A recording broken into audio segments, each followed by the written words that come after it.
Number 1, नमाज में जितनी चीज़ें वाजिब हैं उनमें से एक वाजिब या कई वाजिब अगर भूले से रह जाएं तो सजदा सहू करना वाजिब है और उसके कर लेने से नमाज दुरुस्त हो जाती है।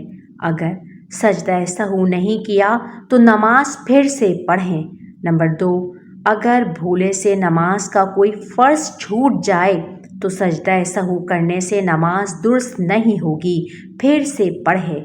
नंबर 3, सजदा सहू करने का तरीका ये है कि आखिर रकअत में फ़कत अत्तहियात पढ़ने के दाहिनी तरफ एक सलाम फेर के 2 सजदे करें, फिर बैठकर अत्तहियात और दुरूद शरीफ और दुआ पढ़कर दोनों तरफ सलाम फेरे और नमाज ख़त्म करे। नंबर 4, अगर भूले से सलाम फेरने से पहले ही सजदा सहू कर लिया तब भी अदा हो गया और नमाज सही हो गई।